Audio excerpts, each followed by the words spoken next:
আসসালামু আলাইকুম। কুরবানিটা সম্পন্ন হলো আলহামদুলিল্লাহ আল্লাহর মেহেরবানিতে। আমি একাই বাসায়, পুরুষ মানুষ ছিল না। পুরুষ মানুষ ছাড়া যাদের ফ্যামিলিতে পুরুষ মানুষ নাই তারা জানে যে একটা মহিলার কাজ কতটুকু প্যারা।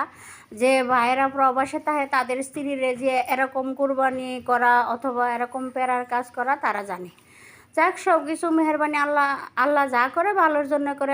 আলহামদুলিল্লাহ সুস্থ আছি, কামগুলো সম্পূর্ণ করতে পারছিলাম। আমাদের গুঁড়োটা এখানে বানানো হচ্ছে। এখানে মানে অনেকগুলো গুঁড়ো কাটা হয়েছিল।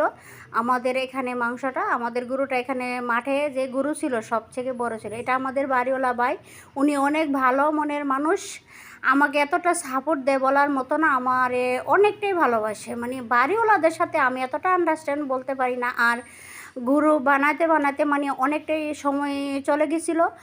চলে যাওয়ার কারণে মানে 4টা বেজে গেছিলো। আস্তে আস্তে 3:30 আসছি। ছেলেরা বলতেছে আম্মু খিদা লাগছে, তাড়াতাড়ি রান্না করো। তাড়াতাড়ি রান্না করতে গিয়ে আমি হালকা কিছু মাংস নিয়ে মানে সব মশলা একসাথে দিয়ে বসাই দিচ্ছিলাম। কি দিছি না দিছি নিজেও বলতে পারি না। মানে তাড়াহুড়া ওইখান থেকে মাংস আনা, বাসায় কাজ করা, দুইটা একসাথে প্যারা হয়ে গেছিলো।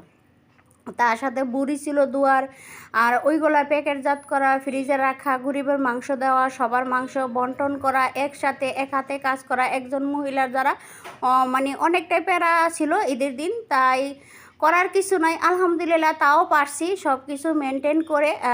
মাংসটা মেখে হাতে মেখে বসাই দিছিলাম। ছেলে মেয়েরা বলতেছে অনেক খিদা লাগছে। আমি কইতেছি আমার একটু সময় দিতে হবে। যাক, আমি সব মশলা দিয়ে সাথে বসাই দিছি, কারণ আমার হাতে স্বল্পতার কারণে ভিডিওটা ভালো করে দিতে পারি নাই, সরি। আপনারা তাও ভিডিওটা দেখতে থাকেন। যারা আমার ভিডিও দেখেন তাদেরকে অসংখ্য ধন্যবাদ। আর তাদেরকে কিছু বলার নাই, তারা তো ভালো হলেও দেখে, মন্দ হলে দেখে, মানে আমার ভিডিও আর তাদের কাছে ভালো লাগে। আর যারা ভালো না লাগে তাদেরকে আমি জোর করে বলতে চাই না যে আমার ভিডিও দেখতে হবে। মাংসটা মানে কিছুটা সিদ্ধ হয়েছিল না, কিছু গরম পানি দিলাম, দেওয়ার পরে আবারও ভালো করে রান্না করছি। মানে এরকম কষা কষা মাংসই খেতে অনেকটা সুস্বাদু লাগে। আমার বাসায় আমি মাংস খাই না, তারপরে এই কুরবানিতে কিছুটা খাইছি। যাক, আলহামদুলিল্লাহ। আর ঘরে প্রধান বলতে আমার হাজব্যান্ড ছিল না।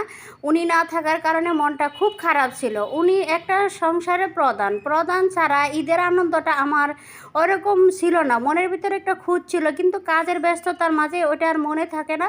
যাক, সবাই ভালো থাকেন, সুস্থ থাকেন। আল্লাহ হাফেজ, বাই বাই।